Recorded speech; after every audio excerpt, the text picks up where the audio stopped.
हरियाणा के उप मुख्यमंत्री दुष्यंत चौटाला आज अंबाला के बलाना गांव पहुंचे, जहां दुष्यंत चौटाला ने कई पार्टियों से आए लोगों को जजपा में शामिल करवाया। इस दौरान जजपा कार्यकर्ताओं ने दुष्यंत चौटाला का जोरदार स्वागत आया आया सीएम आया के नारों से किया। दुष्यंत चौटाला ने इस दौरान मीडिया से बातचीत करते हुए कहा कि जजपा सदस्यता अभियान चला रही है और बड़ी संख्या में लोग पार्टियों से आ भी रहे हैं। कोविड व किसान आंदोलन के दौरान भ्रम फैलाया गया था कि पार्टी का ग्राफ गिरा है और वो भ्रम दूर हो रहा है। लगातार दूसरी पार्टियों से लोग हमारी पार्टी में आ रहे हैं।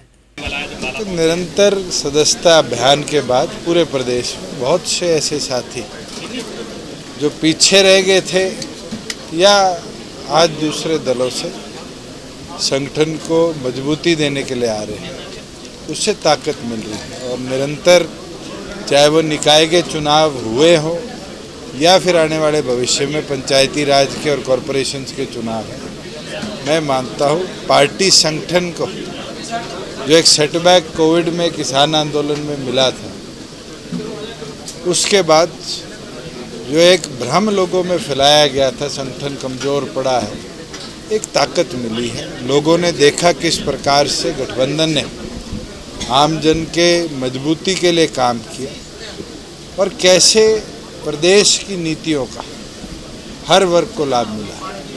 और मैं तो परसों की कैबिनेट के अंदर एक ऐतिहासिक निर्णय जो आज महिलाओं को राशन डिपोज में हिस्सेदारी देने का है, 300 राशन कार्ड के ऊपर नया डिपो खुलने का है, ये कहीं ना कहीं आम गरीब आदमी की व्यवस्था को बेहतर करेगा और महिलाओं को भी प्रोत्साहन देगा कि वो नए एक व्यवसाय के अंदर जुड़ने का काम करें। इनसो इस बार 5 अगस्त को हरियाणा की बजाय राजस्थान के जयपुर में स्थापना दिवस मनाने जा रही है।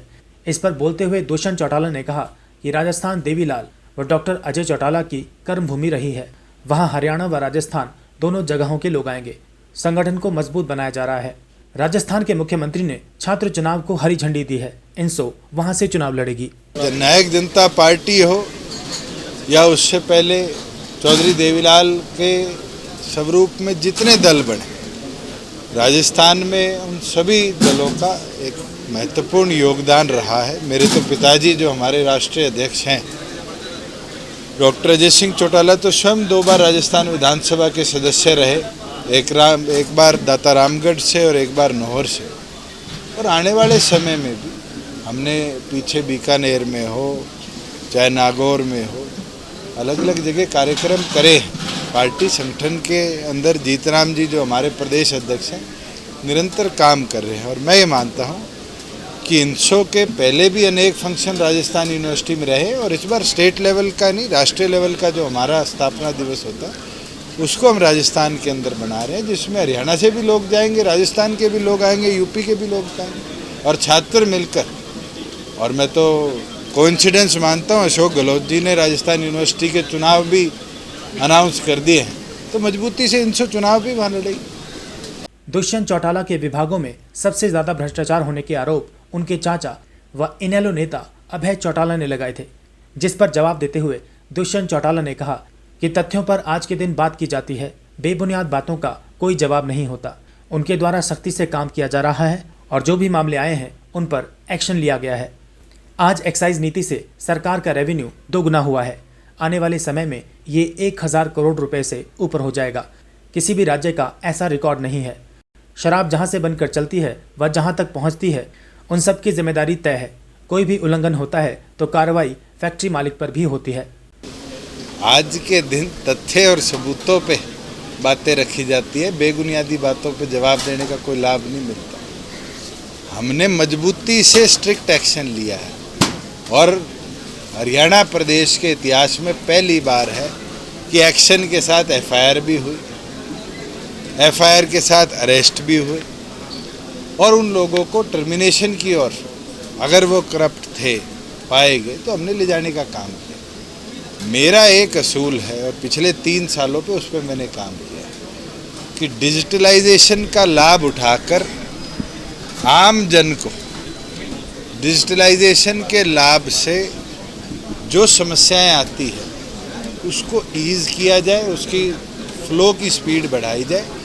वहीं दूसरी ओर पर अगर कहीं अनियमितता पाई जाती है तो उसके क्रक्स को पकड़कर एक्शन लिया जाए। आप कि फरीदाबाद के अंदर एनआईटी विधायक ने ये बात कही थी कि फरीदाबाद कॉरपोरेशन में बड़ी अनियमितताएं हैं।